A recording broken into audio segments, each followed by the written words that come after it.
Hey everybody, what's going on? Welcome back to my channel, Emo here, and today we are talking about Leo. So this week has been a lot of fun. There's the ban definitely changed a lot of things for us, right? And so, one of the main things I guess is that water's kind of dead, and so is that other like aggro fire list, right?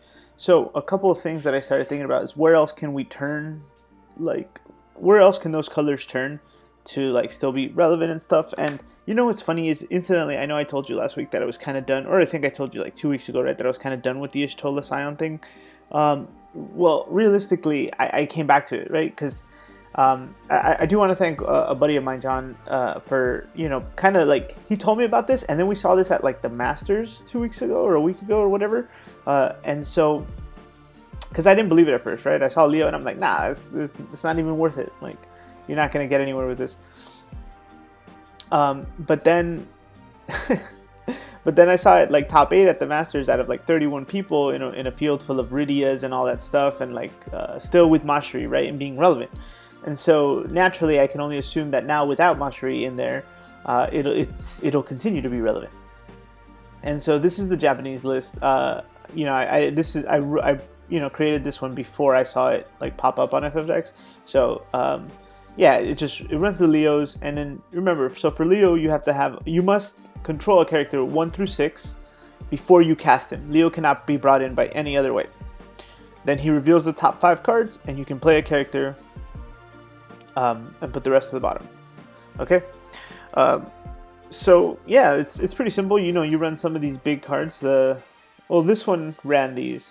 I made changes to it afterwards because I realized getting stuck with either of these is difficult, and with no real way of removing them. It's just kind of like you sit with them in your hand for the rest of the turn. But realistically, so 6, 5, 4. You have 3s with that Ishtola, and I think those are the main ones. I think 3 is probably one of the hardest ones to stick in this deck. And I would make changes to reflect, like, to, kind of deal with that. And then same thing with 6, right? Having double 6s and then a Marsh in there is just kind of complicated. And then you have 1s with like the monsters, 1 and 2 between the monsters and Princess Sarah. And so as long as you're able to like hold a skeleton or an adamantoise, you should be able to find to hit all your numbers, right? The Titus is the other 3, by the way. And so pretty much you kind of just develop board. The deck itself develops board pretty easily, right? Going from Sarah into Princess Sarah, you're already color fixed. Then if you draw either any of these, Diana or Larsa, you kind of just ramping from there on, and then eventually you make your way to the Thordins. Thornton, I think the 5 was also the biggest thing, right? With only one target for the 5, if you don't see the Thornton, excuse me again, just like stuttering over my words today, the Leo kind of dies, honestly. There was a few games where I didn't play the Thornton because I had a 2-drop. I had added a Moogle, and then I never saw the Realms either. So I would like to like fix some of these numbers. I definitely think we need to take these Leviathans out. It happened to me once, and that's already more than like, and it was in an important state, right, where I had my Cleon now, and I can't cast this to pick back the Leo to cast him because my opponent has ditched all his summons, so it's just sitting there now, right? But all in all, the list plays very well. It plays consistent. It's got tricks. I never thought I'd place a Hajin Chief, so like seeing him in this list was interesting. I did bring it down to 1 at the end because I don't think you need more of these. As long as you have a worm or a Tross out or something that sticks, it's fine. The Titus I'll put in work as well, because if aside from everything else going on, having a Titus on the board is just a problem to deal with all the time. And so yeah, very, very, very annoying card. Yeah, that's all. This Leo list is very fun. If you guys haven't tried it out, I think you should. I think it's going to be... I think Leo is going to make an appearance more because of what he can do and how the deck isn't actually as... there's more things to do it, right? I guess my buddy John said it the best. Like, Leo's cool, but you need an alternate win condition, right? And for that, you have, regular Thancred, Titus, and Leviathan, right? Any of this whole Scion package is actually like it's strong, right? When you use it on its own independently. And sure, if you're like, oh, okay, I have everything, I'm doing this. Oh, you answered it, great. Leo, we bring in, hopefully reveal a Thancred Leviathan. I think the best thing I revealed was a Marsh and a Thancred at some point, so it was really good. I never did get to reveal the Leviathan. But again, this Y'shtola and the Urianger and everybody does so much good work. Also, one of the things I learned too is that Skeleton does a great job of answering all the 2-drops, and Urianger being able to recur Skeleton by himself. This deck sort of becomes Urianger Skeleton control later, because if you're fighting stuff like, the Twins or Rydia, they're just going to keep throwing them out there, right? Braskas and stuff like that. But this card is so cheap, and it easily comes back, that you have 6 outs to, you have 6 ways to kill those guys. Aside from like sending them back or, reducing them and stuff like that. It's really good. So I realized that's why they took out the Thunder Drakes. Sure, Thunder Drakes are, they can become forwards and attack eventually, but, Skeleton also has the potential to grow and kill, a 4 or less later on. So I thought that was very good.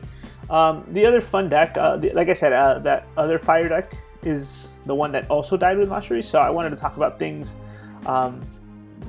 something fun that I put together. I saw a video online too, and then that kind of revolved around this. And then it uses Maro, it uses Onion Knight, and it uses Xenos to kind of like throw everything into the break zone, so you're able to play Innocence. And then Xenos giving him haste allows you to swing and deal his 10k thing all at once. So it's just a fun list, nothing too exciting. I tested it on the side. It also runs the Luso engine, but of course when you run 3 Amats and 3 Innocents, you always like whiff at least once a day, at least once a game if you're able to, if the Luso survives, right? But yeah, all in all, the deck did fine. You play all these 14 characters that, kind of are big to reveal, and then they do stuff when, Xenos gives them haste if Xenos attacks. So, and then you have the Squall in here for more damage and stuff. All your other outs to the mid to late game.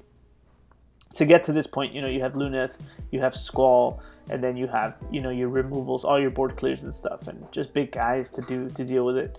It was a fun deck.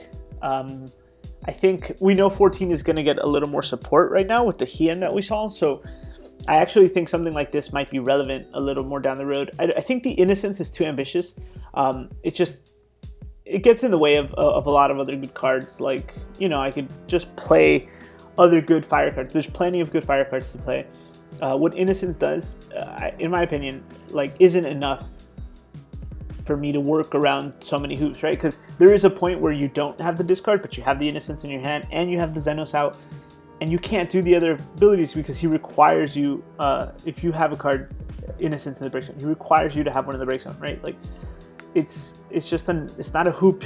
It's a hoop that doesn't need to be there, and it's a hoop that, I feel shouldn't have been there in the first place. He should have just been able to do these things. Or something else, but having another one in the break zone, of a light and dark in the break zone, isn't as easy as it would sound. Yeah, and anyway, so those were the 2 decks. I played Water in my Wind deck, also on the side there, but the Water list has Mastery, and you've already seen the Wind deck enough. All in all, I just built these other ones too to kind of give ideas for what a Leo deck would look like across the colors. We have the Larsa, the Babis here. See this? There's a core, right? There's a core that you kind of see here. It's the Leos, the Realms. The Lightnings should probably swing in more instead of the what did I have here? Instead of the Titus and Y'shtolas here. So that way she's able to, help you control stuff. You have stuff like Charlotte and Scarlet and Gogo, because a lot of the effects or whatever can trigger. You have other interesting action abilities here that he can, pump. And then stuff like Celestia and Shantoto are able to... Celestia helps you keep everyone in check, and then Shantoto is able to recur some of the other key pieces you have, right? So that stuff. The only thing, obviously, with some of these lists is you can't play... I don't recommend playing the summons, right? Because they kind of eat up your character slots for Leo. So, stuff like Cleone, and then fitting in, cards like Summoner, or even... what is it, Edward, to kind of like help negate summons or stuff like that. Kind of helps you get away with these plays. I also did an Earth base for fun also. Again, these are just ideas, they're concepts. It doesn't really, like, they're not set in stone. I haven't tested these out, but I just want to share my ideas with you guys. Obviously, that's what these videos are about, right? Where my brain is when it comes to building a deck. I haven't built it yet because I think there's so many avenues to take. But there's a win version that I think is probably the strongest. You know, because you have cards like Yasmat, Leviathan, and just access to like better searchers, Althea, things like that. But yeah, so this is it.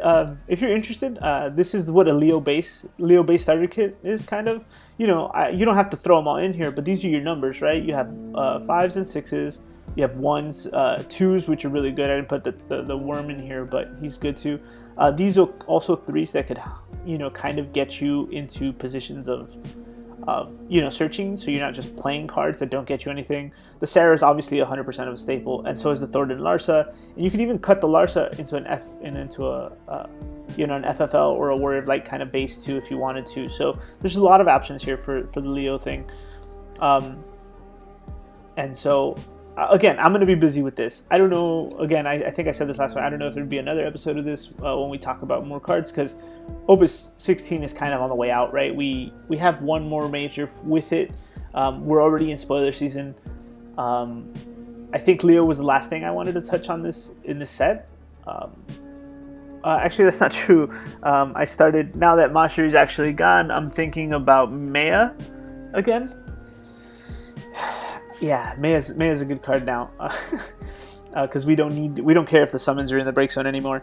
But maybe I'll come back next week with a Maya list. If not, I'll post it on Twitter or something. Just hang tight, guys. There's still a lot of ground to cover. I don't think, even if I do these weekly, there's still so many possible decks choices and deck options for people to create that are obviously unexplored.